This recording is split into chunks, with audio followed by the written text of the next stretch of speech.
August মানে সুভাষচন্দ্র, বিনয় পাবেন সূর্য। August মানে অহিংস প্রাণ, শহীদ পরিবার। আগস্ট মানে কলের বোমা, আগস্ট মানে ফাঁসি, আগস্ট মানে কালো বৈশাখে হাসি। আজ 15ই আগস্ট, ভারতবর্ষের স্বাধীনতা দিবস। আজ সকল শহীদদের আমার প্রণাম জানিয়ে আমি নিবেদন করছি শুভ্রা ঘোষের লেখা প্রিয়।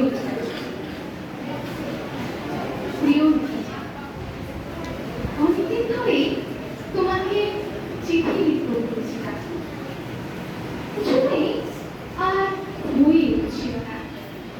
আজ কোনো একটা ঘটনা নিরিখে তোমার চিঠি লিখতে বসলাম। ছেলেবেলায় দোতলার ড্রয়িং রুমে তোমার ছবি, জন্মদিনে পেতাম বই, শিক্ষার নিয়ম, বাবার গল্পে তোমারই গল্প।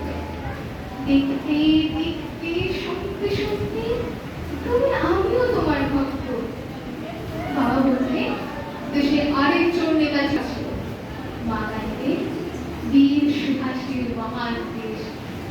তাকে বলতে ছেলেকে ওরা শেষ করে দিল। চোখে চোখে ফোন, এসবের মধ্যে বড় হওয়া আমিও তোমার বই পড়তে থাকতাম। ভাবতাম পারতে, তুমিই পারতে, কেননা দেশের মাটিতে দেশপ্রেমের মতো জোড়ানো একটা ঝাঁকুনি দেওয়ার ক্ষমতা তোমার কারণ ছিল না। এখনো আছে কি? তুমি হারিয়ে যাওয়ার পর দেশের মতো কমিশন বসেছে। ভারতে উত্তর, পশ্চিম, পূর্ব, দক্ষিণে কোনো পীর, কোনো সত্য, কোনো ভয়ানক পৃথিবীকে ওরা ভুল করেছে সব ভাই। শুনে গেছে তুমি পড়ে পড়ে ফিরেছে মা দাঁড়িয়ে। তবু তোমাকে বাবার আশায় মুখ পেরেছে। তোমার তো শুধু পশুবাড়ি নাও, গোটা ভারতবর্ষের গড়ি গোটা নিয়ম, যার আলোর শুদ্ধতা কারোর সাদা হতে পারে। এই বিশ্বাসে ভর করে সবাই ভেবেছিল তুমি আসবে আসবে আসবে, কিন্তু এলে না। কেটে গেল অনেকগুলো বছর, কেটে এলাম জীবনের অনেক দূরত্বে। আজ তুমি সবার সঙ্গে রিসার্চ জীবনতে এমনকি ছেলের নাম করনি, শুধু হৃদয় যেন দোলা দেয় না। জানো, তোমার জন্মদিনটা এখন শুধু ছবির মনে আয়েস করে উপভোগ করে। আর ছেলেরা তার তো দেশের থেকে বিদেশের খবর বেশি রাখে। মেয়েরা তারাও তো স্বাধীনতার খেলার জোরে কত জোর দিত।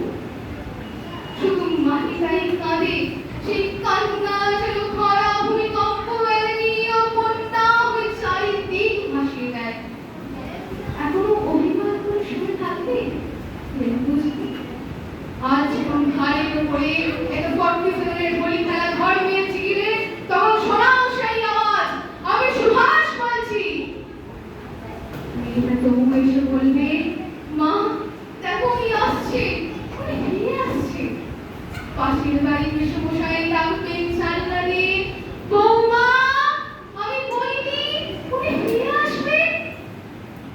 খোলা জানলার ধারে দাঁড়াবেন মায়েরা, তাদের ডান হাতে শঙ্খ, বাঁ চোখে জল, নদী হবে উত্তাল, নৌকাবে সমান, পরাণ মাঝেও চেঁচাবেন, উনি আসতেছে। খোলা মাঠে শিশুদের হাতে পতাকার দোলা, উনি আসছেন, উনি আসছেন, উনি ফিরে আসছেন। আজ স্বাধীনতার ঠিক আগের মুহূর্তে দাঁড়িয়ে